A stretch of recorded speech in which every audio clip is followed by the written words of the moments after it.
Hey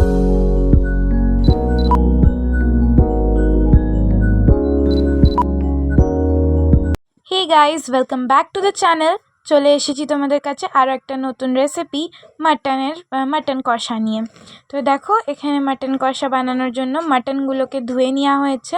ওটার মধ্যে এখানে পেঁয়াজ, রসুন, আদা এগুলো দিয়ে নেওয়া হয়েছে। তারপরে এখানে মশলার মধ্যে দেওয়া হয়েছে এখানে দিয়ে নেওয়া হয়েছে মাটন মশলা, ধনের গুঁড়ো, হলুদ, আর তারপরে দেখো এখানে তেল দিয়ে নেওয়া হয়েছে। আর এরপরে এটার মধ্যে দেওয়া হবে লঙ্কার গুঁড়ো, আর তারপরে দেওয়া হবে এখানে দই। তো দইটা যে আছে ওটা আমাদের বাড়িতেই তৈরি করা দই। তো দেখো এখানে দইটাকেও অ্যাড করে দেওয়া হয়েছে।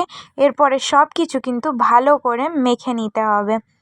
তো ভিডিওটা কেমন লাগলো অবশ্যই কিন্তু কমেন্ট সেকশানে জানিও, আর লাইক করে দিও ভিডিওটাতে।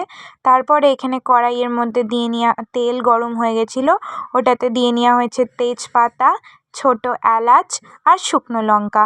আর তারপরে এখানে পেঁয়াজগুলো দিয়ে ভালো করে লাল লাল করে একদম ভেজে নিতে হবে। গাইস প্লিজ ভিডিওটা যদি ভালো লেগে থাকে তো অবশ্যই লাইক করো, আর নিজেদের ফ্রেন্ডসদের সাথেও শেয়ার করো। তারপরে এখানে দেখো আলুগুলোকে ভেজে রাখা হয়েছিল আগের থেকেই। তো এখানে দেখো মাটনগুলোকেও কিন্তু দিয়ে নেওয়া হয়েছে এটার মধ্যেই। পেঁয়াজগুলো লাল লাল করে ভাজা হয়ে গেছিলো, তারপরে মাটনগুলোকেও এখানে দিয়ে নেওয়া হয়েছে। এরপরে যে ভাজা আলু ছিল, এখানে গোটাই আলু ভেজে রাখা হয়েছিল, তো ওই আলুগুলোকেও এখানে দিয়ে নেওয়া হয়েছে। বাঙালিদের মাংসতে তো আলু হওয়া একদমই নেসেসারি, তাই না? তো দেখো এখানে আলুগুলো দিয়েও ভালো করে কিন্তু মাংসটাকে এখানে কষিয়ে নিতে হবে। তো দেখো কত সুন্দর এখানে একটা কালার এসে গেছে। আর মাংসটার মধ্যে এরপরে এখানে পরিমাণ মতো নুন দিয়ে নিতে হবে। তো দেখো নুনটাকে দিয়ে নেওয়া হচ্ছে এখানে।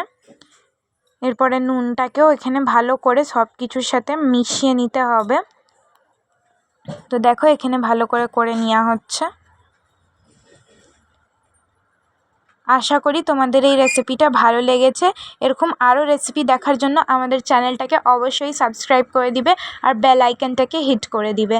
তারপরে দেখো এখানে প্রেসার কুকারের মধ্যে এরপরে 5 থেকে 6টা সিটি মারিয়ে নিতে হবে। আর ব্যাস, তাহলেই আমাদের মাংস তৈরি। ফ্রাইড রাইসের সাথে তোমরা এটা এনজয় করো, কিংবা বাসন্তী পোলাও আর লুচির সাথেও ভালো লাগবে। তো আমরা তো এখানে সার্ভ করে নিয়েছি।